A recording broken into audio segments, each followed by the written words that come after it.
Yes, in many cases, people use Twitter innocently. However, we also know that Twitter is a prime battleground and Facebook is a prime battleground for bad actors who wish to manipulate foreign publics. Türkiye'nin güneyini etkisi altına alan yangın sosyal medyanın da bir numaralı gündemi oldu ve tartışmalı konuları da beraberinde getirdi. Bunlardan biri de Call Global ya da Help Turkey etiketleriydi. Bu etiketler sahte mi? Arkalarında nasıl bir mekanizma var? Bunu GZT olarak konunun uzmanına sorduk. Sosyal medya analisti akademisyen Mark Jones'la konuştuk.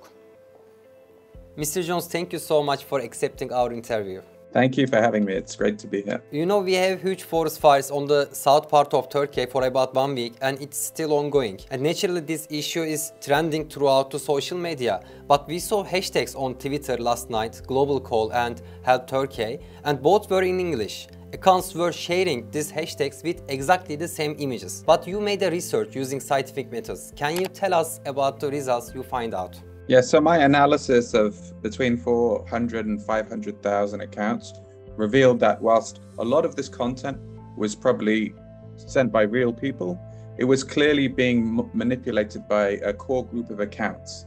And the reason we can identify this manipulation or suspicious behavior is that these accounts often send a lot of tweets and then they delete the tweets and then change the account name. Now, this is often a sign of suspicious behavior. We also saw lots of copy and pasted tweets, as you mentioned, in English, and also multilingual tweets in Italian, German, Japanese. So the obvious intention of this campaign was to try and promote this message to as large an audience as possible. People are using social media as news source mostly.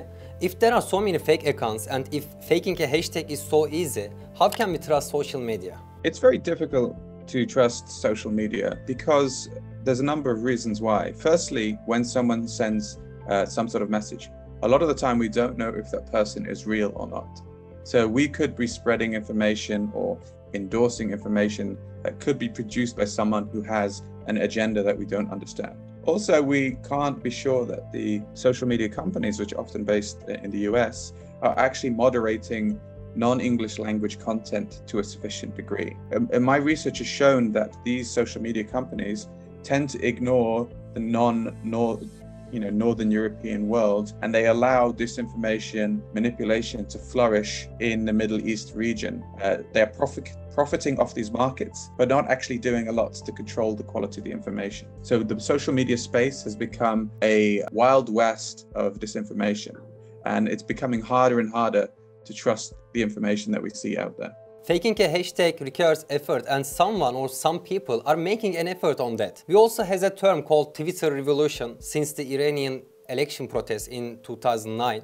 Do you think these people who are faking hashtags have a political agenda? Yes, in many cases, people use Twitter innocently. It's a useful tool for people to campaign and to get certain messages out there. However, we also know that Twitter is a prime battleground and Facebook is a prime battleground for bad actors who wish to manipulate foreign publics. For example, we know that the US State Department funded a body called Iran Disinfo.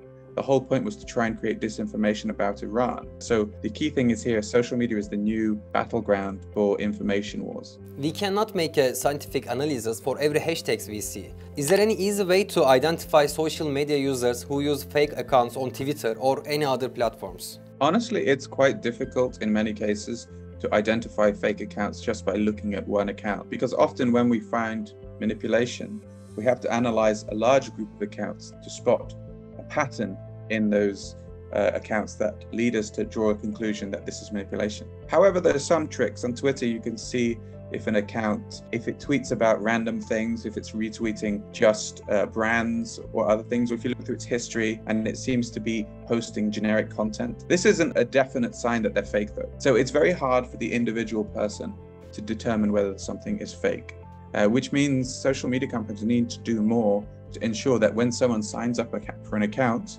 that person is real. But they're not doing this because this would probably reduce the number of users on social media and then affect their bottom line, their profits. Mr. Jones, thank you so much. Thank you very much.